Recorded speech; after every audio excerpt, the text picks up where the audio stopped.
Greatest pleasure in introducing you to Cara McShane. How are you? Hi, how you Rowan, doing? it's nice Rowan, to see you, pleased to meet Cara. you. Cara is a part of the group, the burgeoning group in our part of the world in Uri of autism mums. These are loving mothers, as all mothers are, thanks be to God. Loving mothers whose one or more of their children happens to be positioned on the autism spectrum somewhere along the way. Some of them may even have, what's that thing called? Asperger's. Asperger's, yeah. But I actually taught children with Asperger's. All right, okay. 3 or 4 of them at Newry Institute a long time ago. And I found them the most wonderful people in the world who challenged me to take the trouble to understand them a wee bit. Yes. But once you did that, yeah. wow, you take off big time, you know. You do, yeah. So you have Dylan. Dylan has autism. He does, yeah. Yeah, and how does that show itself in your home life? With the likes of Dylan there, he will be sensitive to noise, so there's a lot of places we can't go, and bright lights, like even driving around the car on a day like that, where the sun is shining, So I have to if put it belts him in the eyes, he's not happy with that. Sunglasses all year round, you know. His communication is pretty poor, and his social interaction. I think all of that. How old is he? He's 3. He's 3. That'll all about 4 improve, months. you know. Yeah, Ockett will. Yeah, of course. You know, I must tell you, in my experience, I was teaching lads of 16, 17 with autism.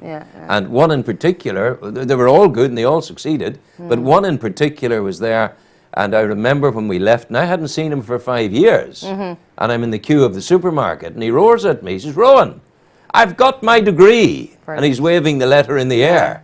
And at that moment I had to leave the queue and go and talk with him.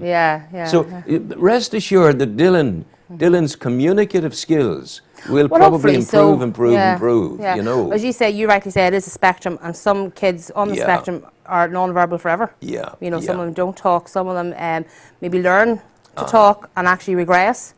And lose their language again, you know. How did you find out about Dylan, that he was on the spectrum of autism? I suppose I kind of questioned it when he was about 18 months old. The words weren't coming, he wasn't responding to his name when you called him. He didn't make great eye contact. We got his hearing tested, that was fine. And he just wasn't developing like a typical child. And did the medical people, the GPs of this world, did they all understand immediately? No, they didn't, because I went to them and said my concerns, and then it was even a battle to get as far as getting a referral to get him assessed for autism, you know. So even right up to the last couple of days when he got his diagnosis, the speech and language therapist had said to me, "No, I don't think he is," you know. So yeah, but a GP is a wonderful person, but he's just he's the artillery there to open the eyes and see and the ears to listen and to be the detective and say, "I think we should find out a wee bit more." That wasn't said to you. I think we should find out a wee bit more. GPs, remember that. You ought to say, "I think on the basis of a loving mother's testimonial that we should try and find out a little bit more." There's good wisdom in that. Well, that's what our group's all about. You know, we do, you know, help families that are dealing with autism, be it before they're diagnosed or after they're diagnosed or any stage in their journey, and to raise awareness. You know, we have our Christmas fair coming up next weekend. Yes, we want to talk about that. That's in Newry Market. It's Newry Market. When is that? That's Sunday week, 30th of November. And is it an all-day thing? What time is it It's from 12 o'clock to 6 o'clock. Which that's 4 hours. That's 6 hours. 6 o'clock. Oh, 6 o'clock. I was thinking 4. I'm 6. fiscally dyslexic. But that's 6 hours, of course it is. 6 hours, yeah. And what sort of things? Are you going to have music and fun? We're going to music. There's about 50 craft stalls selling everything from, like, you know. Where would you tell me? Do you get 50 craft stalls? Hard work. In what we got there. How long have you been working on it? Probably a couple of months. My goodness. Newry Mourne Council have been very good, and they've been brilliant at helping out Noel Pepper and Catherine Sweeney. Two of the best people in the world. Amazing. Pepper and Sweeney. That's like the title of a new sort of a new detective program on television. Hey, Pepper and Sweeney at your service. Yeah, well, they've been brilliant. There's craft stalls, anything from wooden toy makers to jewellery to homemade sweets, chocolates, things like that. You use phrases there. Homemade sweets, that roars Christmas at me. Wooden toys, that roars Christmas at me. So it's a quality thing, really. It is a quality thing, and we're supporting local goods and products and helping people, that they can sell their wares to the local area and the people in it. And we've also the centre exhibition area of the Newry Market. During the day, there's going to be exhibitions on. We have more gymnastics coming. We have dance crowds. We have pole dancing. We have choirs. We have bands playing. We've also got Santa's Grotto. So Santa's going to be there. And the kids also can write their letters to Santa, and we will send them a reply back before Christmas. There's going to be candy floss and popcorn and ice cream and chips and sandwiches and soup and all different freshly baked foods and breads and bakery things. You can go in here at 12 o'clock on the Sunday, and you needn't leave it all day. No, you can have a bit of fun all day. Yeah, there's a lot going on. And Jumping Clay are going to do clay modelling with the kids. Who? Jumping Clay? Jumping Clay. Would you tell me? I have seen Jumping. I've seen a sign. What is Jumping Clay? Well, basically, they sell the products, but mostly what they do is they do workshops with the kids, like a moulding clay. Yeah. And the kids can follow the directions and make their own little animal or frog. Why is it called Jumping Clay? Maybe it makes it sound more funky. I don't know. And will we be able to meet some of your children there? Oh, of course, yeah. They'll be because there. That's important, that the autistic child is part and parcel of the family. Well, that's it. For some kids now, my wee guy will only be taken up for an hour and taken home again because there's probably too much going on, and it'll affect the senses. And I love the way you say "my wee guy." It's such a loving expression. That's what he is. He's a great wee guy. I know. It's beautiful the way you say that. And the thing about him being there, you've already told us that this lovely 3-year-old Dylan doesn't communicate all that well. But you as a mummy, he was for 9 months intimately part of you. Is there some little spark that wouldn't be readily seen by an outsider between the two of you? Okay, I would say there probably is, but I think that's natural for every mother and child, for every father and child, that spark is there. But to give you that spark, he's jumping across the obstacle of his autism. That is true. And is he doing that?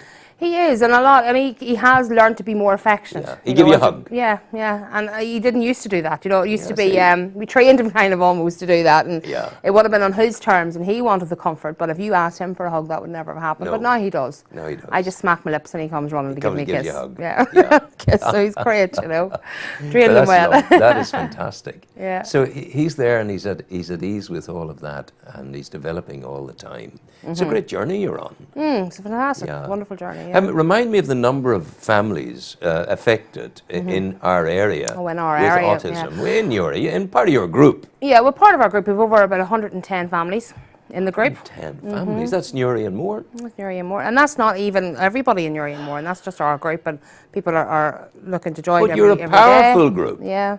And what it seems to me, you need first of all, within the autism community, dare I come back to GPs?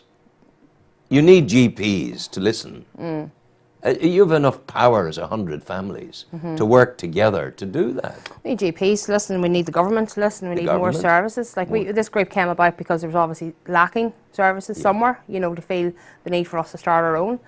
I suppose the money that we raise, every penny goes directly straight back into the kids.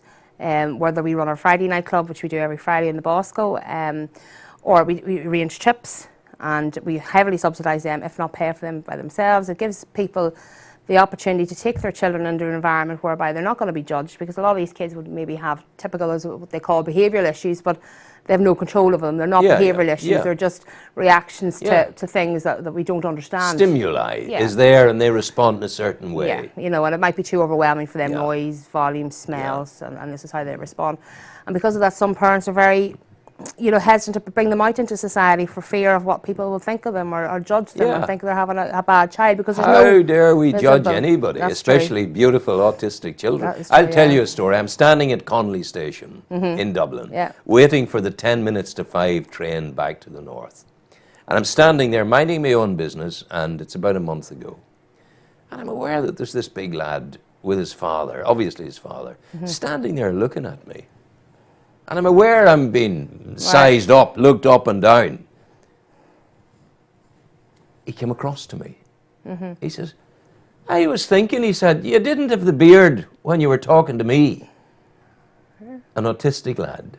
Really? And there he was. I had met him. He was in here with me in the studio. We had talked, and I didn't have a beard then, but he remembered, and he'd come and he'd greeted me at the station. Yeah. And his father started laughing. He says he wasn't doing well until he found out that he was right. Yes. And he had to find that out, for goodness sake. So I was very pleased to make his acquaintance again. But you have yet to come across the magical area with Dylan, where Dylan will demonstrate very special, wonderful skills. Skills of memory, skills of precision, skills of knowing things and remembering things. That's all to come. That is all to come. And he is quite focused. They do focus in on their niche, and they focus so much that they become very, very good at it, like the likes of Bill Gates and Temple Grant. And they're all on the spectrum. Steven Spielberg, and they're amazing in their field. And I suppose our kids are the same. They will find what they want to do. My guy's into cars at the minute. I don't know, is it going to be engineer? He's into cars. Oh, he's mad. It's his focus. And some of the other kids are into other things. And because they become so focused on what they're doing, they become experts in their field, and that's why they can go on and get their degrees and their doctorates and etc. And work on their field. And then that's for some, there's a lot going on, I suppose really the next stage along the line is the research that will try and help us find out why it happens in the first place, Then need to look at why I'm not good at mathematics, for example. Why I couldn't do it. We all have our own wee niches that we're into, there's no doubt about it. So there you are. And let's remind the people again of the great Christmas fair run by Autism Mums. And that's happening on Sunday. The 30th of November, between 12 and 6. That's Sunday week. And it's between 12 o'clock, and 6 o'clock in the evening. Take a bundle of money, get it from credit union, get it from your savings account, get it somewhere, and come in and make a difference. And also make a difference to your own Christmas, because one, you'll have the happiness and the joie de vivre of having been there for the autistic children, but you will also enjoy the produce, which is very traditional. Which is what you want, really. I'm very grateful to you, Cara McShane. Thank you for coming in. Thank you very, very much. Would you give Dylan a hug for us? I will, of course. Let honest from you. That's the only way he'll accept it at the moment. You will. If you're down Hill Street tomorrow evening, you'll see a lot of our kids. They're doing the switch on for the lights. One of our little boys is doing switch on for the lights. And that's tomorrow evening? Tomorrow evening in Hill Street. The lights switch on, and the Santa Run. We're also part of the Santa Run this year for Newry Chamber of Commerce. I say thank you to them too. I say now, and we finish with this, Andrew. I say 3 cheers for Autism Mum. 3 cheers for autism families. Hip hip, hooray! Hip hip, hooray! Hip hip, hooray! Go well. Take care. Thank you. Have a good day. See you in the morning. All being well. Rowan Hand bidding you farewell for now.